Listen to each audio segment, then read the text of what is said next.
Hello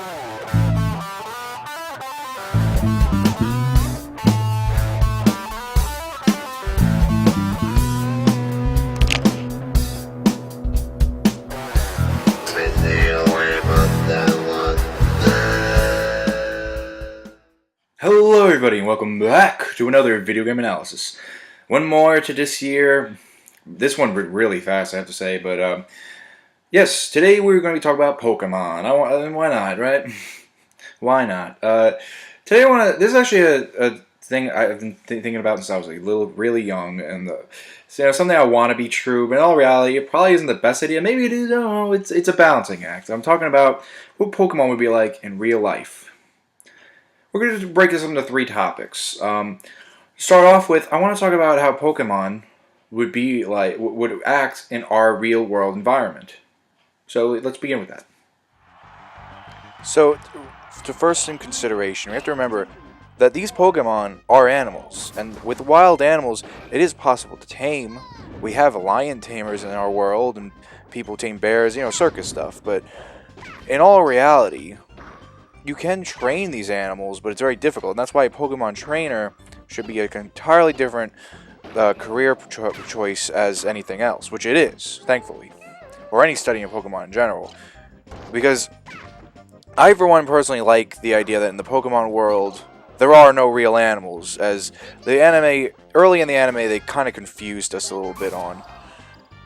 But generally, what we're looking at is they did balance things. I'm gonna be mentioning the anime a lot because I'm gonna give it a lot of credit for how well I believe they done in keeping true to how Pokemon would work in real life. That being said, that's why you would see a lot of normal types for average people. You see a lot of Eevees, and maybe you would evolve them as time went on, like in the Eevee Brothers episode of the early Pokemon series. And there's also other examples, like in the Gen 5 part of the anime, where there was an episode where that girl's looking for her pet Purloin, and Pokemon have a choice to leave them. Pokemon are a little more intelligent than average animals, but something you have to remember is that we're talking about Pokemon in real life. So we're probably going to use real-world logic here, and that's what I'm going to try to stick true to. You can train these pets, but it's going to be very difficult. A Pokeball definitely helps, and if you ever played Pokemon Pokemon Conquest, you'll see that Pokemon, before Pokeballs were there to help with the training process and earning a human being's trust, you had to make a bond with this Pokemon. And to further my point, in the beginning of Pokemon Conquest, you have a Pokemon that is a normal type. You get an Eevee, and you have a partner who gets a Jigglypuff, and as you go to different areas, you'll meet more experienced conquestors, or whatever the hell they're called, and they'll have more interesting types of Pokemon depending on their environment. And environment plays a big role here. Survival of the fittest, all that stuff is very true if Pokemon existed. You'd see fire Pokemon in hot areas. You water Pokemon in the water, and that can be dangerous. It's something that would be very hard to deal with, but it's something that you must consider.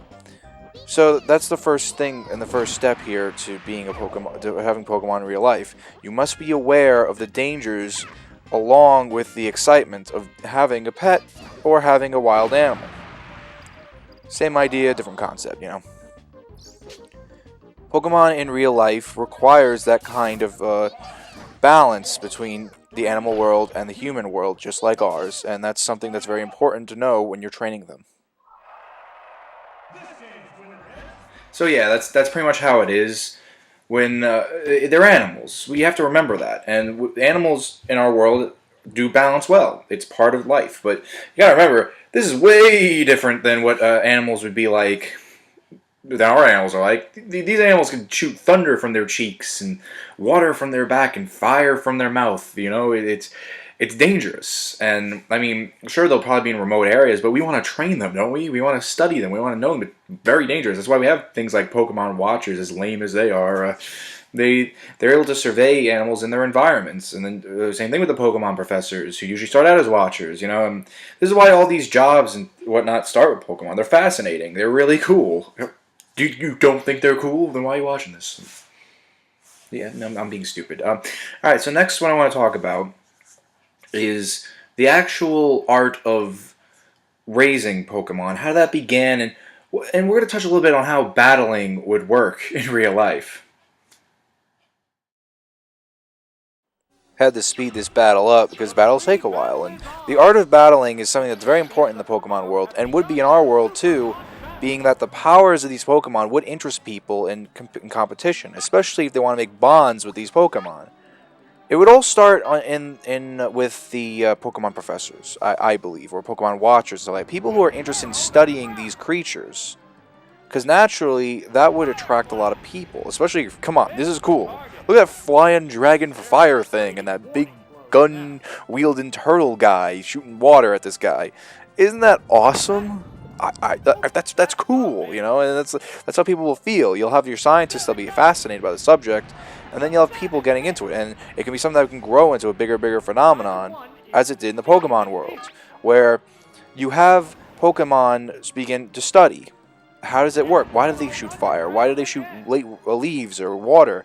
And then you have people who get into that and say, yeah, these are interesting. I'd want to tame them and keep one of my own. And they'll probably start with normal types and then get more sophisticated with it.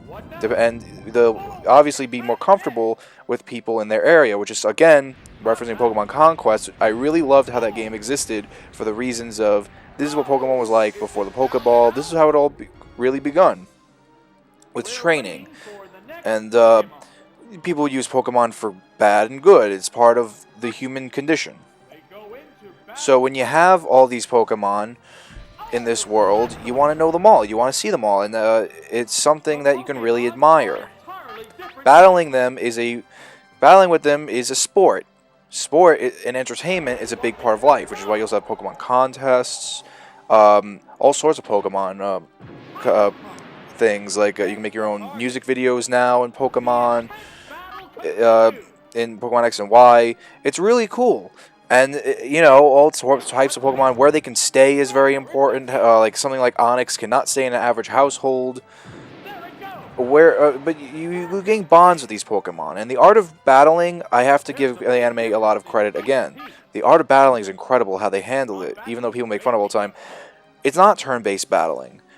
You can dodge, you can think, you can move. You have to be one with your Pokemon, which is why a very friendly and healthy relationship is good. You have to know each other perfectly. It's like interacting with your best friend in the world. You know what they're going to think and what they're going to say before they say it.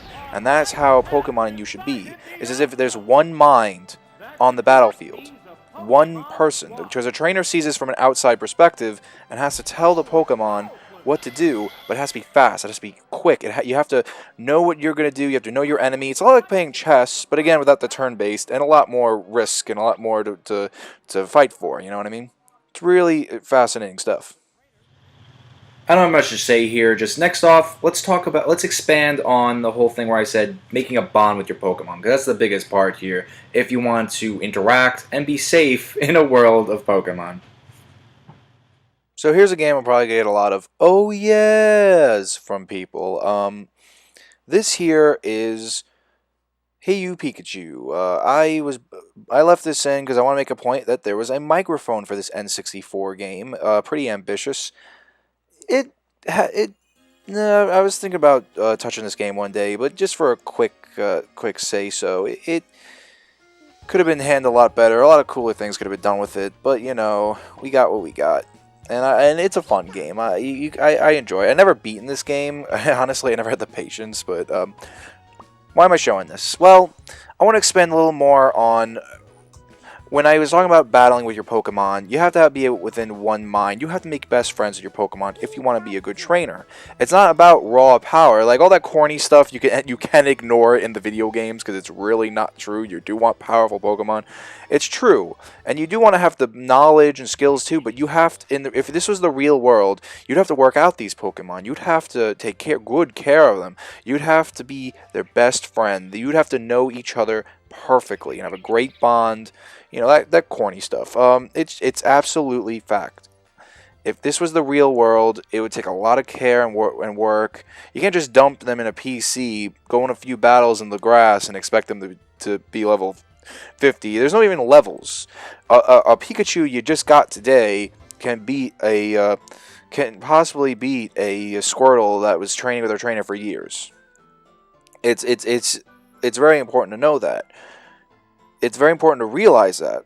See, right here, getting to know your Pokemon, this is without a Pokeball, too. You know, and in time, maybe you would get to know your Pokemon. And catching Pokemon definitely doesn't make it a lot easier to gain their trust, because that's what the Pokemon, as far as my understanding goes, it seems like this is canon, is designed for the purpose of Pokemon trusting the trainer. Getting to know your Pokemon is very important. Breeding your Pokemon can be important too. Feeding, all that EV training stuff, but imagine that in real life where you have a actual living thing. Something that can die, something that can feel neglected, something that feels true emotion. Something you can't save the game and go back to it years later and expect it to act the same way it did before. This is the most key element of what Pokemon would be like in real life if a human being would want to interact with them in any way. They must think as one if they ever were to battle or whatnot. If you wanted to study them, you got to make sure they trust you. It's no different than what it is like to study animals. The mind must be one, but in order to do that, you must know each other. And to take care of your Pokemon will be a lot more difficult than people would lead on and people would think. It's a big responsibility. This is pretty much your dad telling you about why he really doesn't want to get you a dog, even though because it's really because he doesn't want to pay for it. But it's like maybe you're not responsible, that kind of stuff. Make friends with your Pokemon and do what you can. That's just how it is. And I'm padding. Man, I'm not gonna lie. I'm not going to lie to you.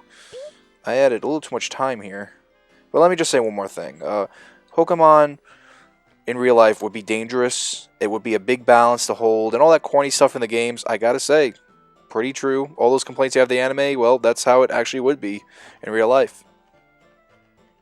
Just to clarify a little bit, when I say complaints with the anime, I usually mean everything. When everyone says, I was like, oh, come on, that's not fair. I want to dodge with my Pokemon. How come I can't do that with Hydro Pump? And I can hit you if I was flying. How come you do that in the anime? By jumping up really high or whatnot. But yeah, I mean, that's more than possible. That's how it would be in real life, and I give the anime a lot of credit. I give the games a lot of credit for the more modern games. A lot of credit for exploring the possibilities of making it as realistic as they can without losing its charm. It's just brilliant. Pokemon was the biggest. I've said this so many times. I'm gonna say it again. Pokemon was the biggest pop culture thing that ever happened and ever will be. I'm gonna say that right now. If anything tops that, that would weird me out. But yeah, that's all that we have time for the day. It's been a great year once again, and I thank you guys once again. So, what are we doing next time? Well, it's time for my obligatory hint that you will just roll your eyes at.